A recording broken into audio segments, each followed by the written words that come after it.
I am so excited to be presenting on this topic. This interest session focuses on how we as choral conductors can utilize the experience and instruction of world-class singers to teach our own student singers the best singing practices. When teaching singing, more often than not, we use our own experience in the private studio or choral rehearsal, as well as some select books from our undergraduate degree. For many choral conductor educators, one vocal pedagogy course during our undergraduate training is our only intense learning experience about the voice and vocal pedagogy, which in many cases is maybe teaching one student during the semester. Upon graduating, we are then expected to stand in front of humans and magically know how to teach them to sing. As you know, singing is complex and requires specific knowledge and attention.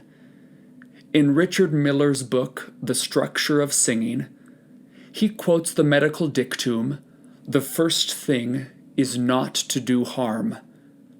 In the book, The Anatomy of Tone, James Jordan says, "As a choral conductor, you may very well be the primary voice expert for most of your singers throughout your career.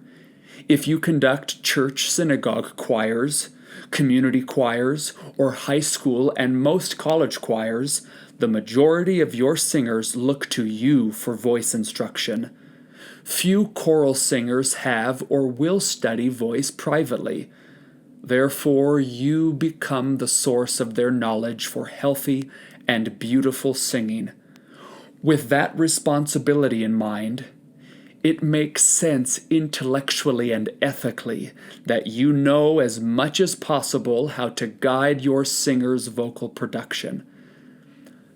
I am always looking to better the sound of the ensembles I conduct, and not just in the day-to-day rehearsing to satisfy a vocal requirement of a particular measure or phrase. I am concerned with their long-term vocal enjoyment. This includes vocal technique, textual aptitude and delivery, and expressive sensibility. While teaching high school, I always thought, what can I do to help improve my students' singing? If they do not reach their vocal potential, who is to blame? The answer for me is quite simple. I am. I felt a stewardship over their vocal development, but I knew that my pedagogical knowledge alone was not enough. Several years ago, I began perusing through the offerings of vocal knowledge on YouTube. I was and still am captivated by what Jesse Norman, Joan Sutherland, and Marilyn Horne had to say about fine singing and artistic expression. Simply listening to what they had to say about singing refines my ear and understanding of the voice for any age and skill level. For many of us, YouTube is an untapped tool as we work to expand our own knowledge of the voice. In recent years, an array of vocal masterclasses have been uploaded by prestigious schools of music and organizations around the United States, featuring sopranos Renee Fleming, Joyce DiDonato, and baritone Thomas Hampson. These master singers have worked with accomplished graduate students at many masterclasses, providing pedagogical tools to address breath, resonance, vowels, anatomy, and expressivity, among other things. Their careers and experience place a stamp of vocal authority on their vocal recommendations and instruction. You might think, but Austin, these singers specialize in opera and the art song repertoire. What does that have to do with me? I teach choir. My response is, good singing is good singing, and these master classes are beautifully transferable to what we do in the choral rehearsal.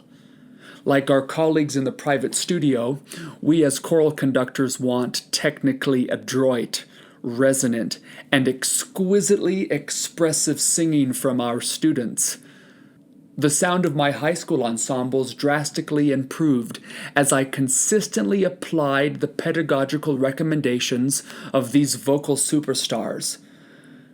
I hope we can open our minds and hearts to a different approach when teaching singing in the choral ensemble. It does not have to be business as usual. I would like to show you several clips of some of the vocally and artistically altering anecdotes I have found from these masterclasses. If we are intent on learning all we can about the voice, we will take it upon ourselves to transfer what we are seeing and hearing for our students' vocal progression. Please enjoy.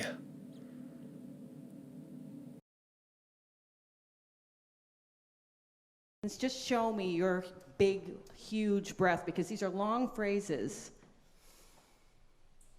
So really expanding all through the rib cage, everything, the entire torso, the whole thing. We need to see lots of movement. I'm not seeing enough movement.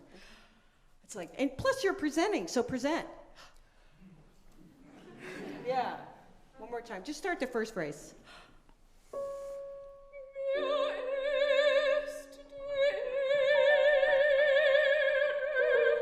Good. Now relax the tongue too, because there's a little bit of movement here, a kind of a shakiness, which work in the mirror a little bit. I think it stems from not having quite enough support. So one thing that even if I'm singing soft, I'm always thinking about projecting, no matter what, because it's the way that we produce sound over time, and strength and time gives us the musculature to really create sounds that travel, that carry.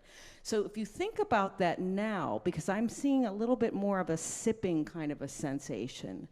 Mir ist, think about kind of sending that sound out. Mir ist,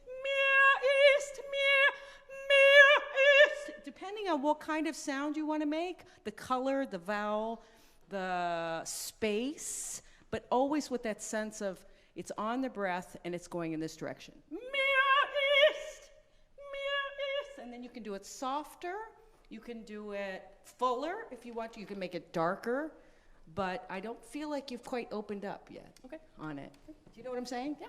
So give one more try on that one.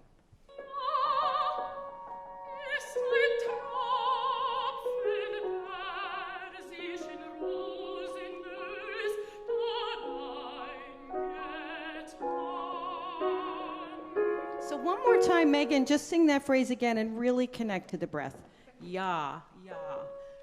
It's almost as if I feel that I'm singing on my chest.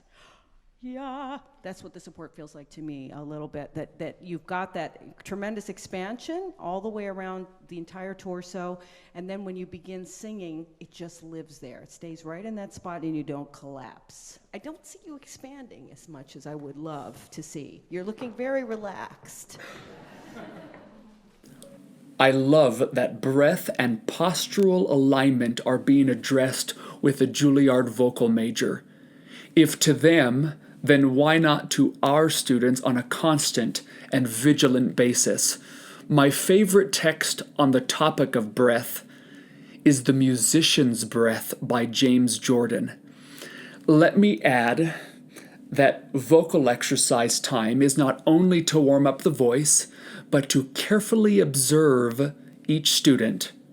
We are the monitors of their vocal health and production, especially as they begin to learn to sing. Let's continue. The only thing I would suggest to you is that when you take a breath that is only about what you're going to sing. Breath is not gasoline for the car. Mm-hmm. We don't tank up. I'm now going to sing a long phrase up the scale. We take in the breath that says, avant de quitter ces lieux, sonata de mes aïeux. Now I have a lot of breath because I've gotten really something to say. Ah, toi, Seigneur, right? But I only take a breath for the meaning of the phrase, just like we do when we speak. right? So don't gulp. The problem is when we take a breath that goes like this, we shove the larynx down, and it's no longer ready to be like this. You have a beautiful voice, and everything that you have on the top of your voice should work down into your voice, right? And always should be beautiful. It's really quite wonderful.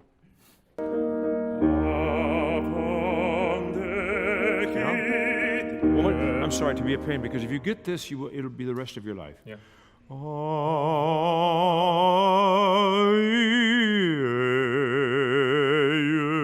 Do that. There you go. Now, do you feel when you breathe that expands? Keep it. You feel that? I'm not going in. I'm not going like this, right? Yeah. This is what I mean by keep this. And that gives you the stability, right? You're on a great track. Trust it. It's going to go like this. You're going to go, I get it.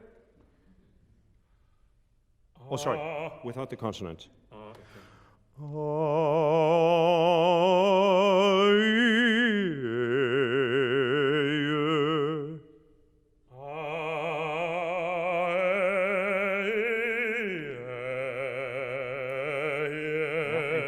Keep lifting. Don't sink into your body. Sorry. Now I know where you're all, guys. You know the pitch. You know what we're going to do. Breathe into what you want to sing. Don't. And don't sing. Hear what you're going to sing. We make our thoughts audible. We don't sing text. Oh, that's a very good. Somebody write that down and mail it to me. That's not a bad idea, you know? That's just not a bad idea. Yes. So I got to stop you because I want to ask you, is that not easier? It's easier. It's easier. Is the release in it? Is it not more beautiful? Did you hear all of us pedagogues, you hear how even the voice was? We're home free, folks. This is vocalism. Yeah. And this vocalism is what transports the emotional context of that character. And I don't care whether he's on a bicycle or he's got a sword or a gun or whatever else he's got in. That's somebody else's decision. The character is transported by the vocalism. And the vocalism is born in the vowels. That's how language works. And that's why singing is this thing beyond all of us. We all go, wow, what was that? Somebody just hit me like a ton of bricks.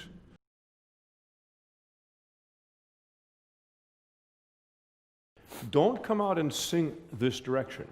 And the reason I'm saying that, one, I want to get that off my chest, why there's all colleagues, is I think it's a very important thing for you to learn as quickly as possible. And believe, don't learn it, know it, right?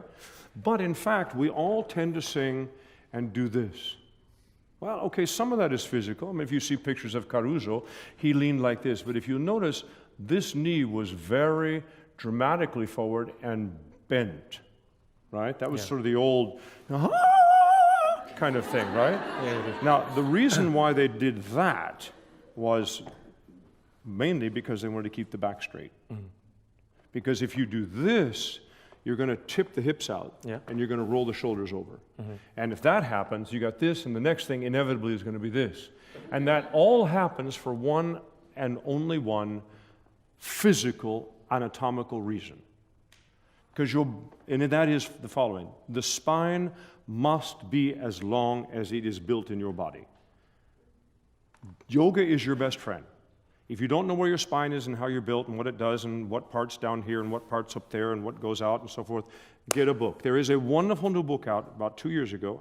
I made a big thing about this in a class last summer at NATS, National Association of Teachers Singing. Oh, why don't I need to build a companion of the, how your body works. In fact, there is a book that's called, literally entitled, What Every Singer Should Know About Their Body. Now, there's some weeds in there that maybe you don't need to know. But the idea that you sort of go, okay, I got a question for you. How many people know how many keys are on a piano? How many people that don't play the piano can raise your hand and say know how many keys are on the keyboard of the piano? Right? That's quite a few. Now, how many of you that don't sing can tell me how many ribs exactly you have in your body? How many people that sing can tell me exactly, without equivocation, how many ribs you have in your body? Let's start with the easy one. How many keys on the sorry, I'm stepping on a mouse. How many keys on the piano? 88. We all know that. Berlin wrote a song about it. You know, everybody, we know 88 keys. How many ribs? Isn't that astounding? Isn't that astounding? Isn't that astounding? I tell you what, folks, I've been doing this for a while, and I don't ever go out on stage, or I'm never on stage, where I haven't have some thought about, oh, God, my back hurts, or my ribs won't go out, or I don't feel like I can hold it, all that kind of stuff, right? Yeah. All right, you've got 12 pairs. They all independently, all 12, all 24 of them have one thing in common, only one thing. They go from your spine independently out this way. Do you mind if I touch you? Yes. Yes, you do mind. Yeah. May I touch you? Yes, you can.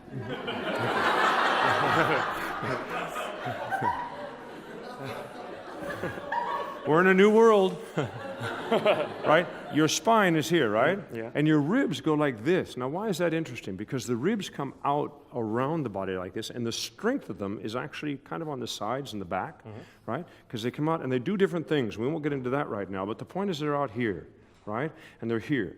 So we keep the spine straight so that the ribs can do what they're supposed to do. And you know, that might be enough information. Yeah. I would like to go one step farther and clear out this confusion about what is support. It's very simple, very simple. Support for a singer is the healthy antagonism of balancing the feeling of inhaling with the action of exhaling. I've even said it too complicated. It's real simple. When you sing, think about inhaling, because you're obviously going to be exhaling. And you'll keep this feeling here, right? Now, if you sing to people, or you're nervous about presenting it, or you think that high note is over there, or the low note, all of that stuff that you're doing, as subtle as you do, you have a wonderful posture, but even, you know what I'm talking about. Yeah. Any of this stuff pulls you out of that place you are, the strength of your body, the spine, so that the ribs can stay out while you're letting everything else function.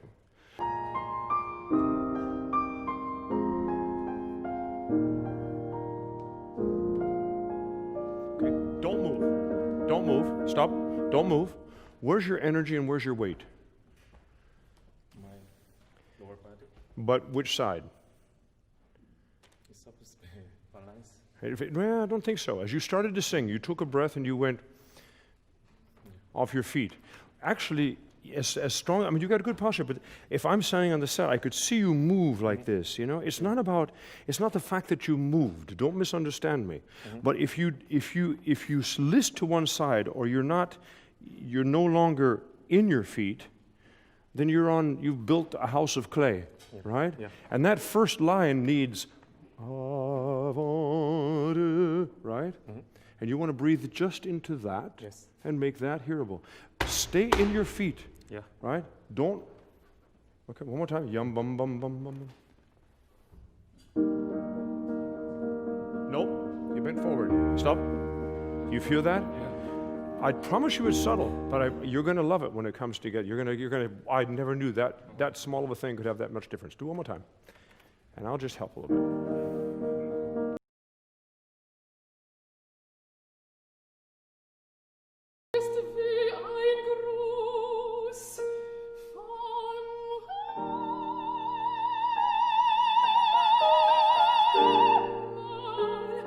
So think about where that crescendo lives. So the crescendo doesn't just have to be about finding a spot and then pushing more air through. It can be about finding other space that you can inhabit within your whole vocal tract in terms of finding, a crescendo. So right now, I feel like you found a spot and then you're just adding more air. So think about,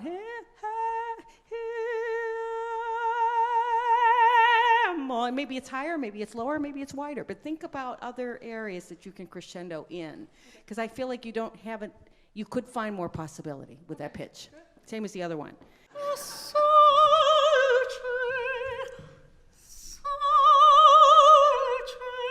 Aha! Did you hear the difference? Down. It goes up. And whenever things go down, they're going up. Whenever things are going up, you're going down. Okay?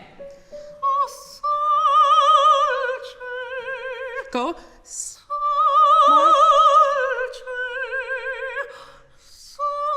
More. More. Shh. Okay, now, this is a good thing, because I love how open you are on the side, and I get a little covered, it domes and falls a little bit. And I feel like it falls into this zone. And I want, remember the work today? It's kind of going over instead of under. What the difference? Sing it this way. Sing that. Okay, now I bet to you that sounds really good. That sounds like Leontine, doesn't it? It does to me. Sounds really good to me. Yeah, now go up and over it.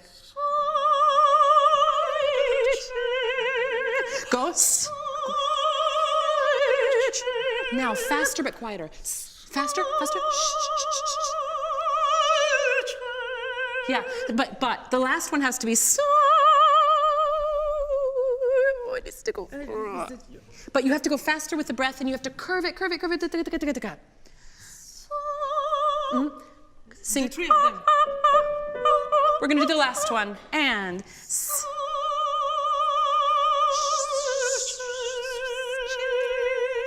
yeah, okay, are you feeling that? Yeah. Do you feel it spread a little bit? Yeah, and it falls. Yeah. Okay. Okay, now you can get away with that.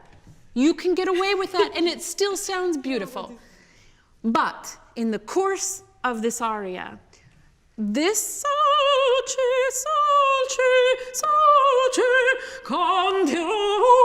and then you're in big trouble because you're stuck down here. So the entire time, each one has to go more. Each one, and then you're gonna have a lot more success in the low stuff. Okay. It's not going to be from this angle, it's going to be down here, but it's going to always have access up here. Is it making sense? Yes, yeah. The second you fall, you get into trouble in terms of pacing. Okay. We always want this access open. Can you, when you breathe in, can you just imagine you're opening a little bit behind your nose? Just keep it, go here. Yeah, keep feeding it. Open. Open.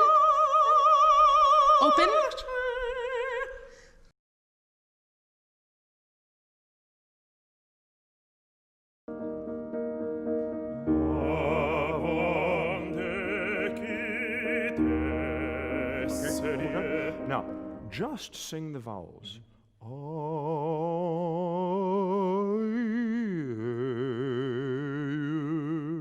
And let the consonants just connect them. Yeah, just vowels. Thanks. I said it wrong. Okay, but feel this subdivision. Okay.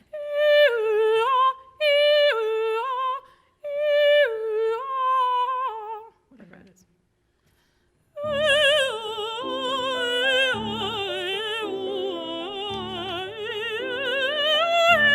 Yeah, not bad. Same thing, one more time. Same more thing. And just feel like it's just.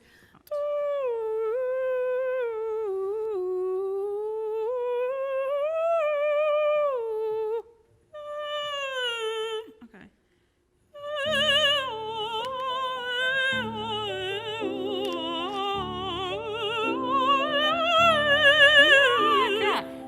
Now let it. No, don't be careful with it. This is an example because you're trying to get it right. Did you hear what I did?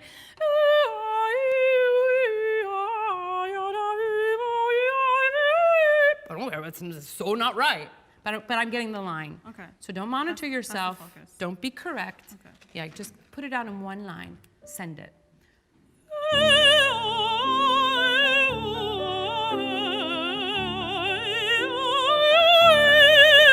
I love it. I love the last fourth of it. That feels to me seamless. And it's like threaded through the same line. The others I hear pitches.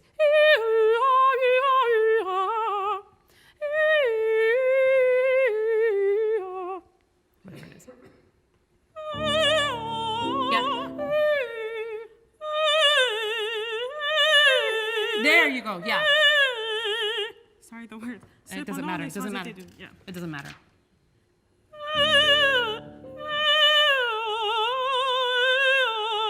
And now release it. No, you're good. Yes. Good. Ooh. Just do ooh. Going on.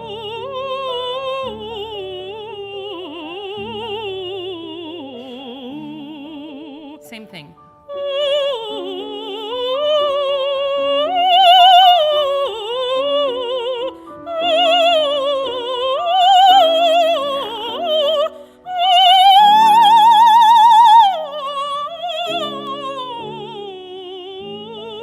Yeah, do you feel how smooth that is? Yeah. Now, one example of how you could jump this is when I'm telling you something that doesn't work for you, you do your own thing instead of trying to do exactly what I told you and be right. Okay. Do you know what I mean? Yeah. You're like, that doesn't work for me. Let me try it this way. You get to be that, this is how my voice works. Okay. I prefer eval. I don't want to do it on the thing. You know what I mean? Yeah. Yeah. And you started moving in a way that was suiting you and fitting you better. That's what you get to do. You Okay. get to do what works for you and not always what you're told to do. Because we don't always tell you the right thing. And it doesn't always work for your voice, your body. That's taking responsibility for what you need. You know what I mean? Yes. Yes. Yes. Yeah. Okay? To my ear, what happens up there is slightly different than what's happening down. Oh yeah, okay. Or do you feel that? Yeah, definitely. My sensation, I could totally be wrong. My sensation is that you're trying to make sound down there. Yeah, probably. Yeah. You feel that? Definitely. Trying to make it it up. happen. Yeah, yeah. Okay. What happens when we try and beef up the sound is it goes, becomes a football player. And then somehow when we kind of just let it go right back on the breath, it kind of goes, there, it's over the orchestra. It's on this thread.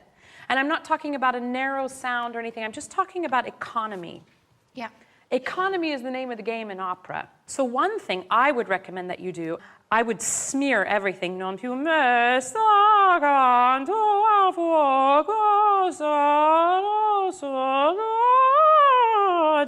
Okay, it's all kind of in, I would just let it be smeary for a while rather than trying to, you know, because it always seems like it's in a different place. Yeah. That's just kind of an overall thing. Cool. Use the thing that doesn't feel like any work and sounds like $1,000,000 as your guide to what your sound is. Okay. Because that's spectacular, right? I mean, it's stunning. So we want that in your whole voice. Okay. Inhale, inhale. Lean back.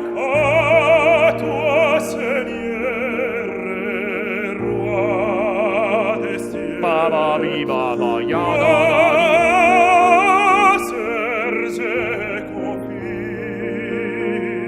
Now, when you come down from that phrase, which is quite wonderful, and that's obviously the money phrase, and we all sweat bullets on that and whatever else, you know. Oh, thank God. No. Right? Yes. Keep it in the same resonance. The primary difference between singing and speaking is that when we sing, every vowel we sing has every other vowel in it, and the resonance stays constant. Avant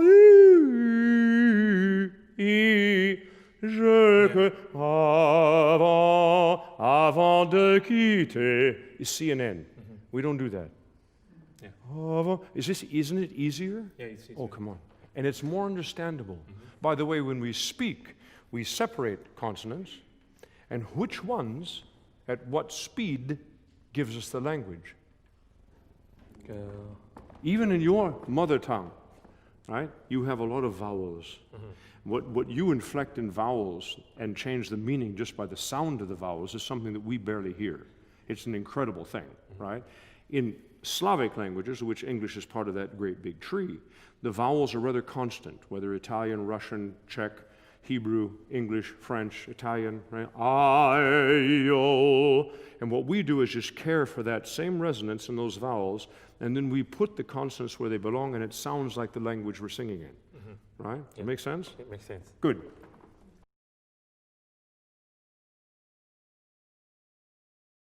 I feel like you're tense. So, right? A little bit up in here. And so, because you're tense, your breath is, you're having to sing with more effort than you probably should, okay? So I'm just gonna have you sit down for a minute. And, because I just want to get, you're doing this boy thing, and you've got this sort of stance, but your whole upper back is tight. So just sit down for a second, and just sort of lean on the chair. Lean on the chair, so exactly. Just be really comfortable. And I want you to sing it like, I just want to see what would happen if you're sort of marking and you're not sort of trying to do the pants roll thing. And because it's also, because part of the thing is that because you're tight, your breath is tight, and then your focus, your sense of resonance is all in one place. And I want to hear more variety in how you use your voice, because sometimes it sounds like, oh, I got that out, as opposed to enjoying it. Let's start one more time, and let's just slow it down a little bit and just sort of take it to. Preparati, and just try to, think it's jazz. Just kind of think you're scatting this for a second. Just try. Just right before you come in.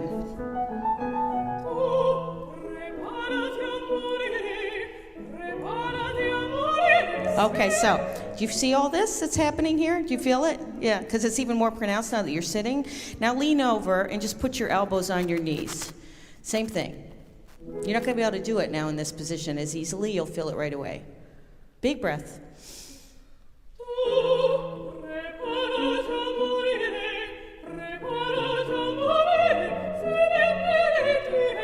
Okay, so suddenly the tension's gone, right? Because you can't do it like that. So, something you can do, for instance, is when you're practicing is just lean on the piano. Is you'll connect here, you'll feel this, so you'll say, oh, okay, that's working, but none of this is getting in the way. And sometimes we need to be in that technical mind zone, that's fine. But the magic is going to come when you let go. Yeah, I don't know if I ever remember what it is to let go. Gosh. Yeah. You do. Yeah, you do. And all it really takes is permission. You don't have to find it. You don't have to manufacture it. You have to say, I'm willing to be bad. What? Yeah. I'm willing to not have a great high note. And when you can let go, the high note will be there like it's never been there before. This freedom of singing you were talking about. Yeah. So it's the permission that you give yourself. Okay, I have a question for you right off the bat. When you go up to that glorious top, where does your voice, what happens? Like, I'm talking about the final B's and the A's and all. What's happening? What are you feeling? I suppose I'm always trying to just release all my tensions, and it doesn't always happen, but when it works, it just sort of feels like nothing is going on, and it just, happens up at the back. It feels like I'm doing nothing. It feels so easy. It doesn't feel like anything's happening. Yeah. That's when you know you're in absolutely the right groove. Yeah. The second you start feeling something, and I'm not talking about breathing or vibration or phonation, I'm talking about muscular engagement of any sort, especially in this region. Big, amazing gift, because it tells you that you're not on the right track. Yeah. That's such a great thing to happen. You're like, oh, wow, that's the wrong path. Wow, it was going so well. I best go back. Amazing.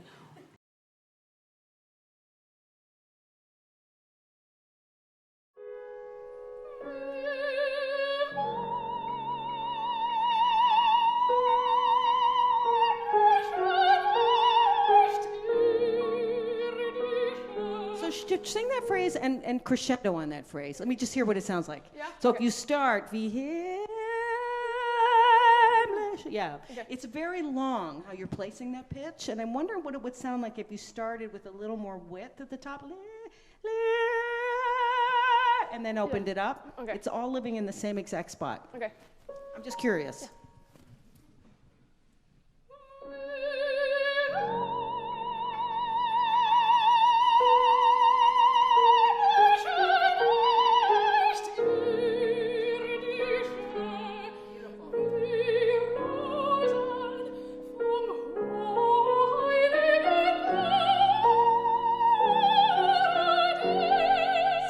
sounded much more musical to me as opposed to an effect. That was gorgeous because that really, you shaped the phrase.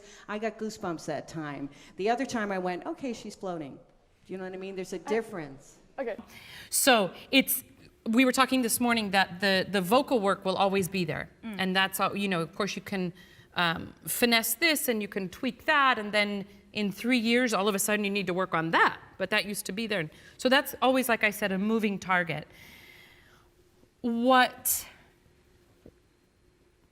you have to do is jump off the cliff and own who you are, what your voice is, which is so unique and so colorful and so fresh and beautiful.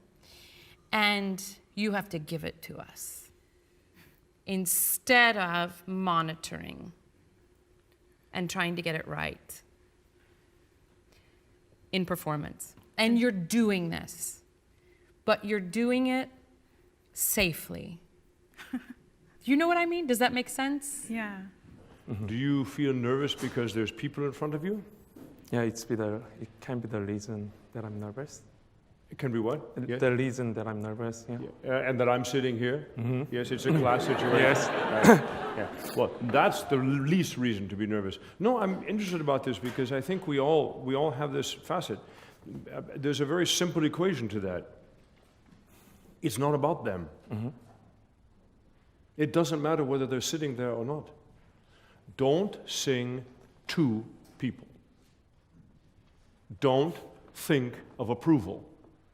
Don't think of, on any level, oh gosh, I hope they understand my words. I've got to hit the marks. This is an aria and everybody knows it. Did I get the right? Don't sing to people. Yes. Sing for people. They listen and enter the world you're in, right? Including a teacher that's wanting to help you go down your path. My point is, there's no reason to be nervous. Nobody in this room is going to forget what you just did, Key, because it was not only the beauty of your voice, but it's the sincere humanity that you looked people in the eyes. Okay? Now my soapbox. God dang it. That's what opera can do. And we have to stop making it about everything else, about ourselves, about how do I sound, what does it look like, do they like me? No, it has too much potential to touch people's hearts. Okay? So the work is ours to get in there, release ourselves, clear up all the junk that's getting in the way, and use that power to touch people. Through Handel, thank you. What did you feel when you did that? It's clear what they felt. What did you feel? I felt more freer to be myself and to let the music just come through me. Make sure they hear that. I felt more freer to be myself and let the music just come through me to you all. It wasn't about you. Yeah. And the voice comes and everything still works, you don't end up in a broken mess at the bottom. We trust it. Right. The freedom comes in and the heart and the soul come radiating out of you. We also want we want Gluck. Yeah. You're probably going to sing Rossini tomorrow. I was going to sing Arsace tomorrow, whatever. And we love that, and we love the thrill of that. But this is life-changing for people. Never underestimate that power. And if you come to it honestly and purely and generously, what more do you want to give the world? Right. How much of it do you want to give? How much of it do you want to cycle out? Right there's not a single problem in the world. There's release, there's heart, there's soul, there's comfort. Thank you. Thank you for that. Beautiful. As you have watched and listened to each of these examples, I hope you have noticed that all of these vocal techniques are intricately related to each other. One emerges properly as the result of another, and problematic vocal production creeps in or is blatantly obvious when any one of these techniques is absent. Consequently, the workings of the voice are delicate, and it requires so much attention to detail, not only with the collective ensemble voice, but also with the individual instrument. Through these masterclass excerpts, we can find new and inventive ways to approach vocal exercises at the start of rehearsal to help build the voices of our students. This can be done by regularly addressing body alignment, meaningful breath rooted in anatomical understanding, consistent vowel production and resonance, spatial awareness within the entire vocal tract, freedom of voice through tension-free singing, and expressive nuance and vulnerability. The vocal warm-up is the time to teach these techniques with the objective of transferring this technical dexterity in every piece of music the students sing. But we have to think about it and tailor our vocal exercises to the needs of the students' long-term vocal development. These master classes can facilitate new and simple ideas for the desired phonatory outcome.